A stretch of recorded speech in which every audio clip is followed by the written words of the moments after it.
Falcon Esports, I mean, you're talking the Black Shoes, you've got Shadow Kill, and then of course you have Kaja, right? Your pick potential is massive so far, and if they really want to, they can kind of whittle down, at least what we see from Falcon Esports in this first phase, whittle them down, or at least, the very least, get the real-world manipulation out, and then find a team fight you're looking for. So I feel like Falcon Esports definitely needs to work around that, right? They need to also lock something in solid here for Ken in the jungle, and hopefully be that saving grace as the game goes on. But even looking at that player head-to-head, as I just mentioned, it's Ken and Kyrie here.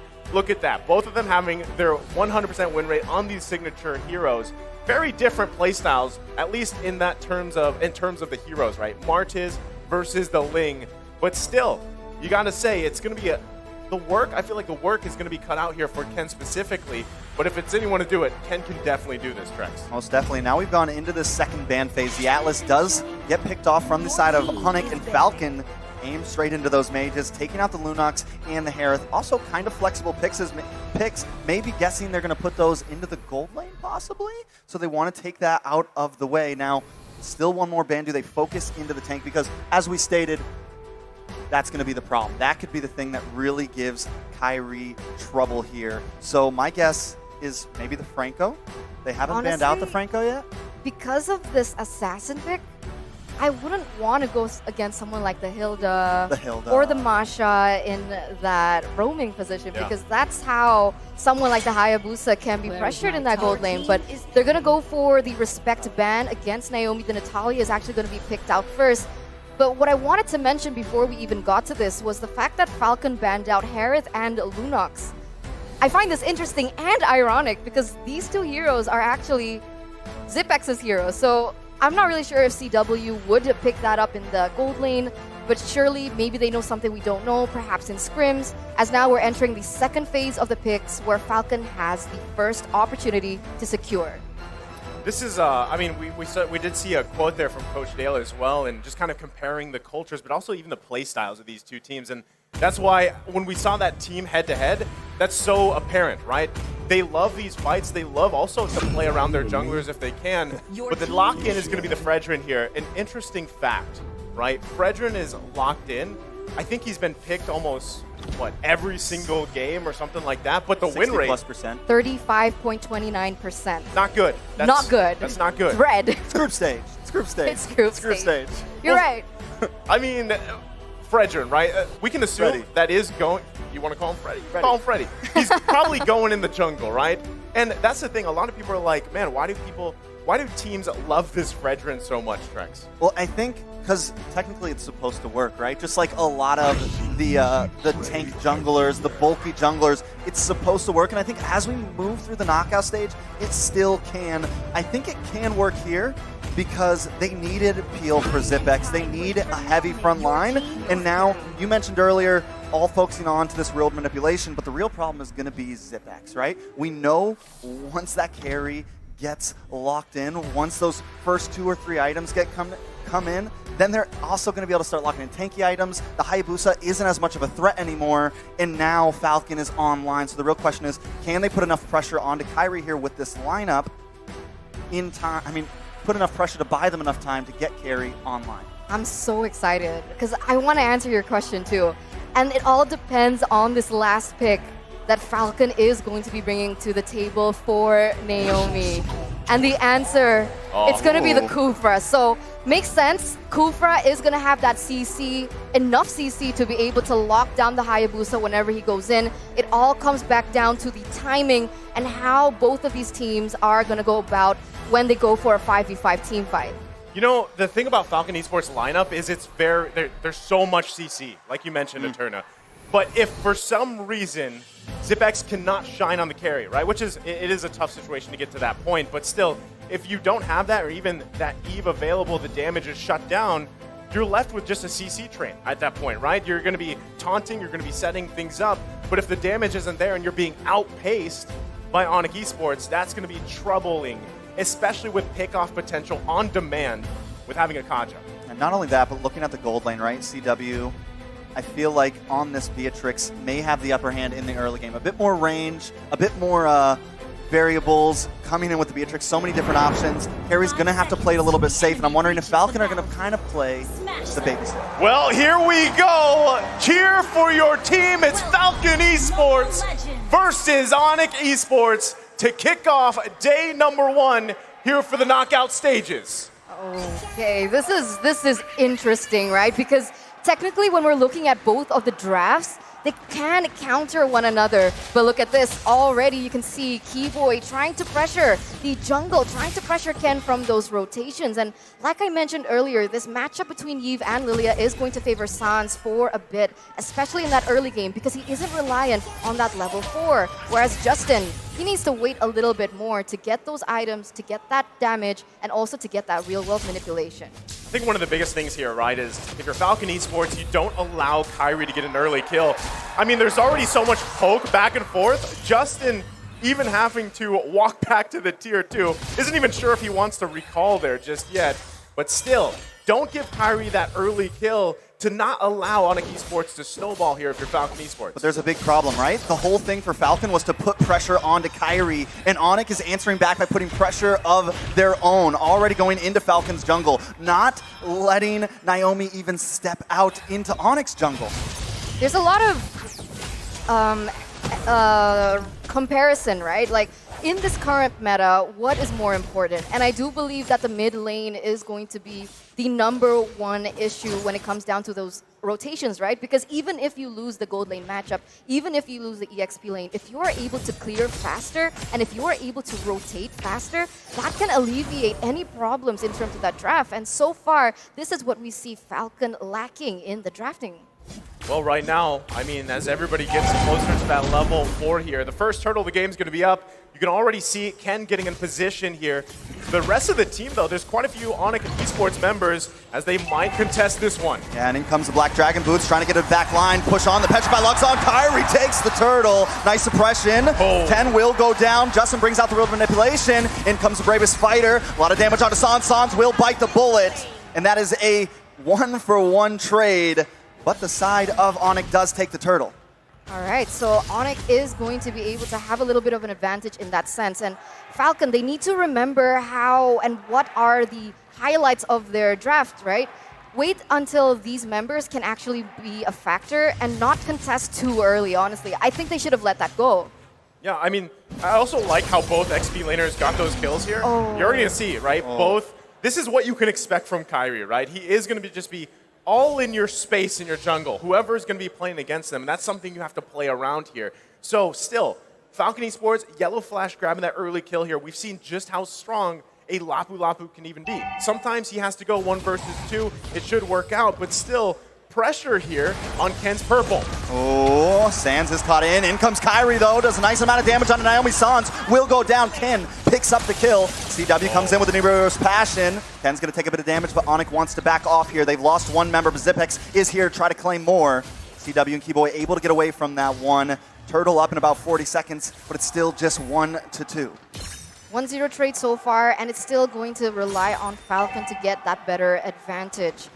What do you guys particularly think about the Yuzong and the Lapu Lapu in the XP lane? Well, I mean, both serve a purpose, right? What we're seeing a lot with this meta is Yuzong locked in for that back. They just go straight to the back line. The job here is to catch Zipex, right? I mean, he's got a flicker, but as soon as that's expended, you should be able to hit him with the Petrify. You have the Black Dragon form. You can cause chaos on the back. Meanwhile, you're still baiting everything out and relying on Keyboy to find that Divine Judgment lockdown.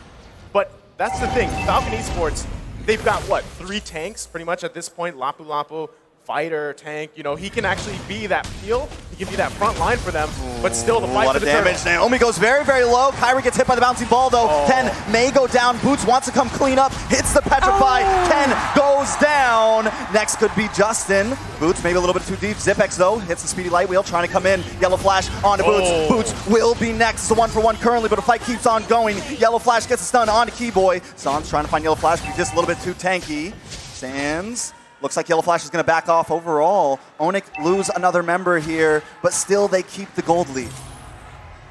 So, as we were just talking about all of that, right? I'm going to refer back to the graphic we saw earlier. These two teams love to team fight. every single objective that comes up, they're going to force it, right? And that time you actually saw perfectly. Kyrie went in, used the shadow kill, and then the cleanup was there. And Justin, by the way, has just now reached a total of 200 assists for his professional MLBB career. This guy is massive. He's reliable. Yeah. That's the main pillar of Falcon, the one who stays reliable, stays consistent, trying to deal damage from that back line, and also something that all the other members from that team can fall onto when things get rough. I mean, right now, Ken isn't having the best time, right? With a 1-2-0 KDA, his main highlight of the career here in the group stage is the fact that he was able to get the objectives. But right now, ONIC Esports, they've been the one in the upper hand in terms of that objective. And so we see Yellow Flash being the main carry here up until this 5th minute. And this Lapu Lapu is going to start snowballing. He has the CC, he has the damage. ONIC Esports, they need to be very aware of his positioning when they go for a 5v5 team fight, or they might actually fall short. Well, this is the great thing for Falcon, right? ZipX has mainly been able to just farm up. And yes, Justin's here kind of helping him, but might be Justin looking does for bring Sands. out the real manipulation. Keyboy's going to try to come in. Possible dive here. Don't think we're going to see too much, but with the turtle up in 19 seconds, this could be a nice advantage for ONIC. They kind of claim the pit. You've lost that utility from Justin there in the real manipulation. So ONIC, once again, still kind of feels like they're controlling the game here, controlling the tempo here, holding the gold lead and moving forward. Well, that's the thing, right? They're looking for a clean sweep on the Turtles as the third one of the game has now spawned. And as you mentioned, Trex, ONIC getting a position here, but once again, Falcon Esports wants to contest this one. Ooh, Naomi comes in, nice Tyrant's Rage. Keyboy takes a lot of damage trying to get away. Ken wants to find him, but Keyboy is able to escape. Turtle still on the field, Naomi very low along with Justin. And Kyrie picks it up. That's a double kill. In comes the Black Dragon. It's a show, boys. Boots now trying to get away though. Suppression does land onto Yellow Flash. Yellow Flash wants to move in. CW is here doing a nice amount of damage. They're forced to back off. Falcon will not claim this turtle. Oh, see, that's the thing. Every time they go for a 5v5, Falcon always falls short in this team fight. It was great, though, with the way that they did it, right? They were able to eliminate Kyrie first, prevent that damage from penetrating even worse. And that's the thing, because when Kyrie gets left open, he goes in for a double kill, maybe even a triple kill. But oh my god, Falcon, they get the turtle. That was so close. I thought the snipe was definitely going to hit it, but Justin is now here. San's very, very low. Naomi trying to find him. San's able to get away with just a sliver of health. This is a game, guys. This is definitely a great first game of the knockout stage. I feel like so many times throughout the groups we saw, I think it had to be Sanji that would flicker in, called the athletic flicker, get the one hit off. But let's take a look here at the emblems. Anything sticking out specifically that's giving an advantage here for one of the teams, Eterna? Honestly, at this point, they're all standard emblems, but the thing is, it kind of shows and reflects about the gameplay that they want to go for, right? We can see that Hayabusa Kyrie, he opted for the Assassin emblem, the high and dry, who is going to have an advantage in those 1v1 situations. So we know Kyrie, he wants to go for the pickoffs, he wants to go for the kills, whereas someone like Ken with the Demon Slayer emblem, he's looking more on the objectives. And we see that kind of reflected, even though it has been kind of taken away from Falcon when we see here in the 8th minute. Well, right now, Falcon Esports coming up with a plan of their own. And remember, this is going to be the charge up. There's only 2 members here for ONIC Esports, but no one's going to commit just yet. Still, this is the crucial, right? Whatever team can find a pick-off first, it'll allow you to get that space you need. You still have 40 seconds till that Lord is up here. But still, both teams also holding on to quite a bit of map control, right? The tier 1s in the mid lane actually are still up. So if one team or the other wants to focus on getting that objective down, gives them that advantage in space. But that's why we see them pressing for any pick they can find here. I think both teams have been so good at engaging, but also disengaging. I mean, it seems like there's been a lot of fights, but only 8 deaths total in a matter of 9 minutes. Only 1 tower gone. So they've both been so well at just kind of dragging out these fights and getting away in those crucial situations. The thing is ZipX and CW, both 0 kills, both able to farm, able to get their gold, able to try to be important to their team. So the question is, in the next minute or two, maybe upcoming on this next Lord, which gold laner is really going to pop off? The thing is, ZipX, even though that Falcon in general, they're behind in 2,000k, ZipX isn't falling too far behind because at some point they were both level 10. CW obviously has a bit of an edge, but that also shows that Falcon is really good at giving the gold to the important members, right? That gold allocation is going to make the difference. And you can see here, Justin already has the Ice Queen wand. He also already has the Glowing Wand. So expect that utility starting to come through. The damage, the dot, as both of these teams, they're going to start setting up a Keyboy. Naomi will get pushed back. It's a bloodbath. Yellow Flash taking a lot of damage, trying to go in, move on to CW. Keyboy has gone down. Yellow Flash cannot connect. CW picks it up. This is bad for Yellow Flash. This could be bad for Falcon. Kyrie finds Naomi. Can it get a double? Make it a triple. That is a full team wipe for ONIC. This is huge. Can they end it here? The king of the sky, and he just dismantled Falcon Esports here. And they're going to march into base. This might not be a final push. There's still pretty short death timers, but what a massive play from ONIC Esports. That was huge, a wipe out. And there you go, the king of the sky himself, Kyrie, getting that triple kill. Unfortunately, Sans got that double kill, but this is what happens when ONIC Esports get the comfortable heroes and the way that they weren't pressured from that early game. Luckily enough, though, Falcon was still able to secure the Lord, so it still buys them enough time to not end the game, and they still have those 3 inhibitor turrets remaining. Here's the thing, though, right? I mean, given what we just saw, what is the answer, right? What is the answer for Falcon Esports? Best thing you can do is find a pick-off so you at least have a numbers advantage. We're going to be taking a look here at the instant replay presented by TikTok. Look at this. It's a bloodbath from minute 1 here. And already you can see, right? Perfect timing with the shadow kill, Kyrie coming in. And Falcon Esports has they can't do anything but run for the hills. And the turret's not even enough. This is definitely rough. I mean, Falcon does secure the Lord, though, so we know their head's still in the game during these big team fights. When all the ults are going off, when bombs are in the air, they're still able to hold it together and secure the objective. So that could be the answer. If they can drag it out long enough, if they continue to get Lords and not let ONIC get the full push, maybe they could fight back here. They just need to get this, the pocket strat. They need to surround Zipex. No one can go too far forward. They can't be full dive mode. They kind of have to move as a unit, I feel. I agree. I completely agree. That's something that I wanted to bring up. In that previous team fight, it didn't feel like they were synchronized. And the way that they've drafted, they need to be synchronized, right? You need these combo wombos to come through. You need the ult coming in from Naomi. You need the ult coming in from Yellow Flash, paired up with that slow and that penetration coming in from Justin. But the way that ONIC Esports were able to do that team fight was they made it messy, right? They had someone in the front line, in the back line, but that's not what a Falcon needs right now. So they need to come back. How are we supposed to play this and not play into ONIC Esports tempo? Well, that's what I was saying in the draft, right? It's very finicky, right? ONIC Esports can either throw Kyrie at you, they can throw Sans at you, bait out the ultimates that they want. Boots can also go towards the back line here, and that's what he's doing against Zipex and Justin. But not only that, then you also have to worry about a Divine Judgment dragging Zipex along or Justin, right? Those are 2 things that's multiple things that's working in ONIC Esports' favor. So Falcon Esports, like we said in the draft, if they lose one of those big damage dealers, whether that's the carry or the Eve, you're in trouble, right? How do you even fight that? Because still across from you, CW, 7 assists, but running that weapon mastery, has the damage and items that he needs on this Beatrix pick, and he's kind of just chilling, right? In a lot of these team fights, he's able to just do freely what he needs to do on this marksman pick because of all that, back and forth from the heroes of ONIC Esports. Oh, look at Kyrie, though. He's going to take this tower, able to get away. Doesn't even have to be down there for objective. So already, every moment, ONIC is ready to make a play, and it's going to really kind of pull Falcon apart because that's the goal. Pull them apart a bit. This is going to be the first time, though, that Falcon does not make the initial start on a neutral objective. Naomi tries to find Sans here. That is going to be a big wasted utility. This is big for ONIC coming up on this Lord fight. Yeah, they know they didn't have the setup, so they're retreating back. They're running for the hills, but Keyboy gets a Divine Judgment on Ken. CW going to try to find him. Kyrie jumps in, picks it up. Falcon on the backboard once again. ONIC should have a free Lord here. Just like that. It was a matter of getting out some resources from Falcon Esports. The conceal plus the flicker, it failed, it didn't work.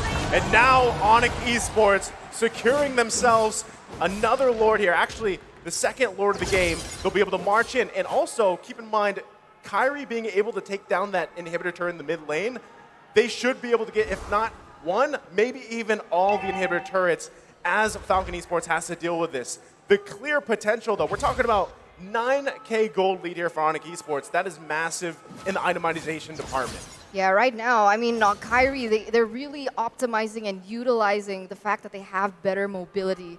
So they have more control over these separate lanes. They're able to pressure Falcon from all these 3 lanes. And look at this, the Lord already marching here in the mid side. Most definitely Lord is crashing down the mid, but it looks like ONIC may try to move towards top. Kyrie jumps in, then jumps out, but Boots has a Black Dragon. Looking for Justin or Zipex, can't quite find it, but the tower does go down. Real manipulation comes out. Naomi, Zipex, Justin, all fall, and CW finds another one. Yellow Flash will go down, along with the base, and ONIC takes game 1. ONIC going to be able to get game number 1, but remember, ladies and gentlemen, this is a best of 5 series. We still have many more games ahead of us. So right now, we know that Falcon Esports, they're going to be able to go back to the drawing board, discuss, evaluate on what exactly happened to be able to go 1-to-1 with ONIC Esports. Man, can I just say I love hearing the crowd. I love Mobile Legends, yes, I love Mobile Legends. But I even love the crowd here, especially just reacting. It's so great to have this again, right? I mean, it was a while where things kind of slowly built back up, but to have this, stadium behind us. And as you can see, it's 1-0 in favor of ONIC Esports. Like you guys said, though, it's a best of 5, right? A lot of adjustments can be made